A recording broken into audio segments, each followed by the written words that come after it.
Hello everyone, I hope you all are doing well. So today our topic of interest is application of law of conservation of linear momentum. So basically इस video में हम क्या देखेंगे कि linear momentum की application क्या है, law of conservation of linear momentum जो हमने इससे प्रीवियस वीडियो में डिस्कस किया था उसकी एप्लीकेशन क्या है। तो डेली लाइफ में जो फर्स्ट एप्लीकेशन है इसकी वो रिलेटेड है गन से। हाँ जी बच्चे party. So recoil velocity of gun हम एप्लीकेशन स्टडी करने वाले हैं जो कि रिलेटेड है गन से। तो हमने यहाँ पे कुछ गन की पिक्चर को सिंबलाइज कर लिया है, मेड कर लिया है। देखिए अब गन के अंदर क्या होती है, बुलेट फिल होती है। तो हम यहाँ पे इसे रिप्रेजेंट कर लेते हैं कि यहाँ पे क्या लोडेड है, बुलेट्स लोडेड है। ठीक है, हम गन के मास को हम यहाँ रिप्रेजेंट कर रहे हैं कि मास ऑफ गन। ठीक है, गन का अपना एक मास होगा which is our capital M. ठीक है, हाँ जी। मास ऑफ बुलेट हम ले रही हैं स्मॉल एम। अब ये क्या है, रेस्ट में है। रेस्ट में अगर आप देख रहे हैं इनिशियली आपने क्या किया है, गन को फायर नहीं किया है। तो ये कौन सा केस है, बिफोर फायरिंग का। बिफोर फायरिंग का अगर हम केस लेते हैं, जब हमने गन को फायर नहीं किया है, बुलेट इसमें से नहीं निकली है। ठीक है, तो वो केस देखेंगे हम। एक केस हम देखेंगे जब हमने गन को फायर कर दिया, दैट मीन्स बुलेट निकल चुकी है। अब पहले टॉपिक के नाम पे जाइए, क्या है, रिकॉइल वेलोसिटी ऑफ गन। तो सबसे पहले रिकॉइल वेलोसिटी ऑफ गन होता क्या है। ठीक है, देखिए स्टेटमेंट सुनिए।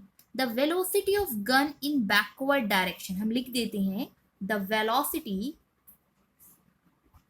Of gun in backward direction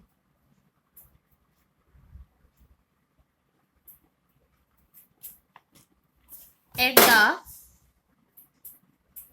instant of time, हाँ जी बच्चा party, firing in a forward direction is called recoil velocity of gun. तो बेसिकली हमें स्टेटमेंट क्या रिप्रेजेंट कर रही है कि ये वो वेलोसिटी है जब गन क्या होएगी, बैकवर्ड डायरेक्शन में। ठीक है, क्या होएगी, मूव होएगी। देखो जब भी आपने देखा होगा कि जब भी आप एक बुलेट को फायर करते हैं, गन को ऑन करते हैं, बुलेट हमेशा फॉरवर्ड डायरेक्शन में जाती है। उसी टाइम पे गन क्या होती है, बैकवर्ड डायरेक्शन में जाती है। तो यही लिखा है एट दैट इंस्टेंट, मतलब सेम इंस्टेंट पे जब आपकी बुलेट फॉरवर्ड डायरेक्शन में जा रही है तो गन कहाँ जाएगी, बैकवर्ड डायरेक्शन में। तो वो गन के बैकवर्ड डायरेक्शन में जाने वाली velocity is your recoil velocity. हाँ जी, तो ये किसका प्रिंसिपल था, किसकी एप्लीकेशन हम पढ़ रहे हैं, हम पढ़ रहे हैं law of conservation of linear momentum की एप्लीकेशन। तो यहाँ पे हम अप्लाई करके देखते हैं law of conservation of linear momentum. हाँ जी बच्चा पार्टी, अकॉर्डिंग टू, हम लिख रहे हैं साथ साथ अप्लाई करने वाले हैं। According to law of conservation of linear momentum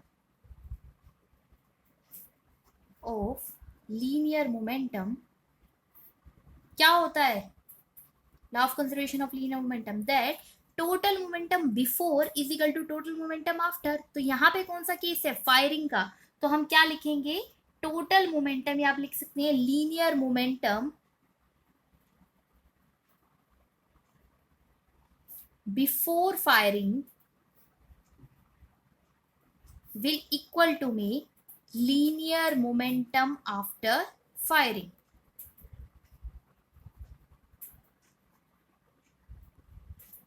हाँ जी, अब केस देखिए। अब अगर हम इस गन के बारे में बात करें जो कि लोडेड है बुलेट से, बिफोर वाले केस में देख रहे हो गन भी एट रेस्ट पे है और बुलेट भी एट रेस्ट पे है। पहली बात तो लीनियर मोमेंटम यहाँ पे किनका होगा, दो ऑब्जेक्ट्स का। दो ऑब्जेक्ट का किसके बारे में बात करेंगे, गन के बारे में भी बात करेंगे, गन प्लस में बुलेट के बारे में बात करेंगे। ठीक है, तो लीनियर मोमेंटम क्या होता है, product of mass into velocity.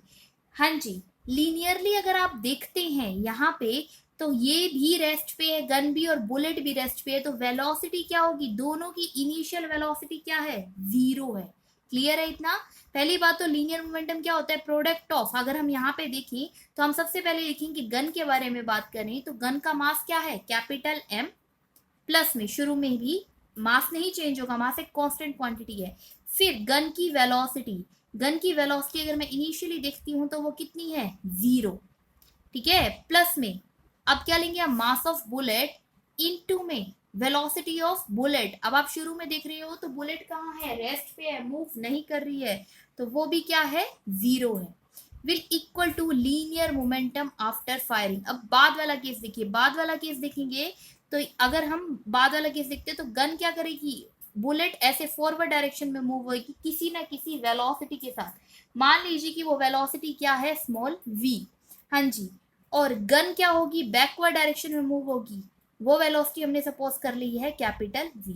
क्योंकि बाद में जो हमने फायर किया तो दोनों ही मूवमेंट में आ रहे हैं। यहाँ पे क्या लग रहा है, न्यूटन्स का third law, to every action there is an equal and opposite reaction. तो यहाँ पे क्या एक्शन हुआ, बुलेट के फायर होने का, तो इसका अपोजिट रिएक्शन किसको मिला, इस, बताइए किसको मिला, गन को या बुलेट को, गन को मिला।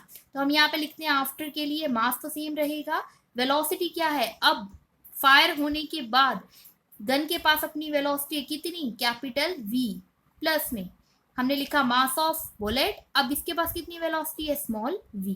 हाँ जी, अगर हम यहाँ पे इसकी लेफ्ट हैंड साइड चेक करते हैं तो इनटू में 0 होने की वजह से ये होल क्वांटिटी क्या बन जाएगी बच्चा पार्टी, 0 बन जाएगी।